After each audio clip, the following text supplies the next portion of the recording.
One day series کے زخمی شاہینوں کا انگلش شیروں پر زوردار جوابی وار۔ پاکستان نے پہلے ٹی20 میں انگلینڈ کو 31 رن سے ہرا دیا۔ گرین شرٹس کے 232 رنز کے تعاقب میں انگلش ٹیم 201 پر ڈھیر ہو گئی۔ لیونگ سٹون کی سنچری، شاہین شاہ آفریدی اور شاداب خان نے 3 شکار کیے۔ کپتان بابر اعظم کی 85 رنز کی جارحانہ اننگز۔ محمد رضوان نے بھی شاندار 63 رنز سکور کیے۔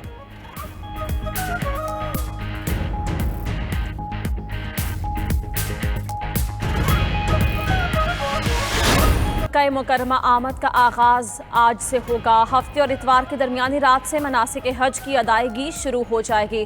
8 ذی الحج کو منا پہنچنے کے ساتھ ہی مناسک حج کا آغاز ہوگا۔ 9 ذی الحج کو عازمین حج میدان عرفات میں جمع ہوں گے۔ مسلسل دوسری بار حج کورونا SOPs کے تحت ادا کیا جائے گا۔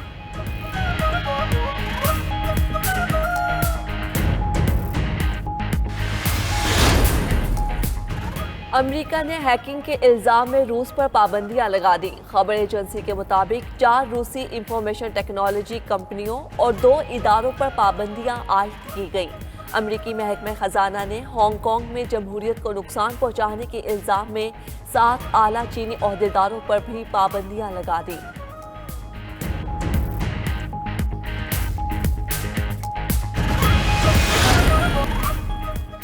اقوام متحدہ نے مالی میں مشن کے لیے امن دستوں کی تعداد میں اضافے کی منظوری دے دی۔ سیکرٹری جنرل انتونیو گوتریس کا کہنا ہے کہ مالی میں امن مشن کے لیے مزید فوج کی ضرورت ہے۔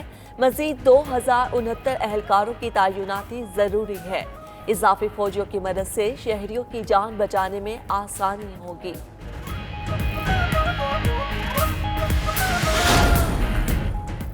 دنیا بھر میں ڈیلٹا ویرینٹ کے کیسز میں اضافہ ریکارڈ کیا گیا۔ امریکہ میں بھی ہلاکتیں بڑھ گئیں۔ حکام کے مطابق مرنے والوں میں زیادہ تر نے ویکسین نہیں لگوائی تھی۔ گزشتہ ہفتے کے مقابلے میں 70% زیادہ کیسز ریکارڈ ہوئے۔ اموات 26% سے زائد رہیں۔ آرکنسس، فلوریڈا، لوزینیا، میسوری اور نیواڈا میں وائرس کے پھیلاؤ میں تیزی سے اضافہ ہوا۔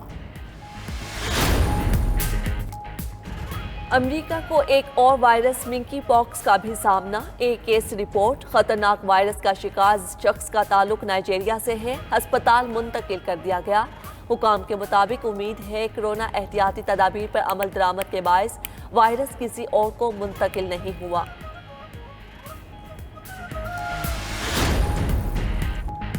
طالبان جنرل رشید دوستم کے آبائی شہر شبرغان تک پہنچ گئے۔ افغان میڈیا کے مطابق طالبان نے جنرل دوستم کے فارم ہاؤس پر قبضہ کر لیا۔ قندھار کے deputy chief of joint special operation Sadiq Karzai Spin Boldak میں طالبان کے ساتھ لڑائی میں گئے۔ افغان فوج کے ہمراہ موجود بھارتی صحافی دانش صدیقی بھی کیا۔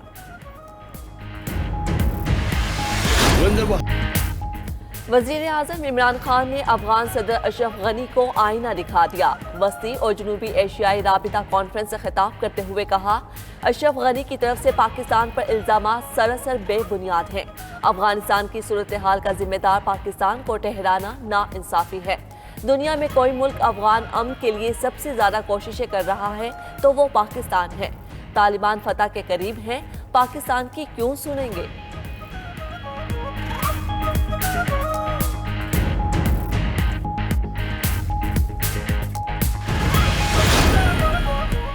پاکستان افغانستان میں امن کا خواہش مند ہے۔ الزامات لگتے رہے تو حالات بہتر نہیں ہو سکتے۔ DGISI لیفٹیننٹ جنرل فیض حمید کی غیر رسمی گفتگو۔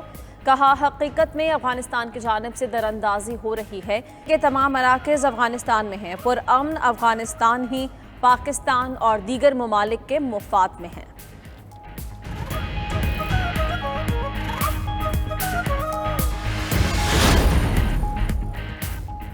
پاکستان نے افغان نائب صدر کے الزامات سختی سے مسترد کر دیے۔ ترجمان دفتر خارجہ نے کہا، افغانستان نے چمن کی دوسری جانب اپنی سرحد میں فضائی آپریشن سے آگاہ کیا۔ پاکستان نے مثبت رد عمل میں افغان سرزمین پر کسی بھی کارروائی کو افغان حق قرار دیا۔ حالات کے پیش نظر اپنے فوجیوں، آبادی کے بچاؤ کے لیے حفاظتی اقدامات کیے گئے۔ پاک فضائیہ نے افغان فضائیہ کو کوئی پیغام نہیں پہنچایا۔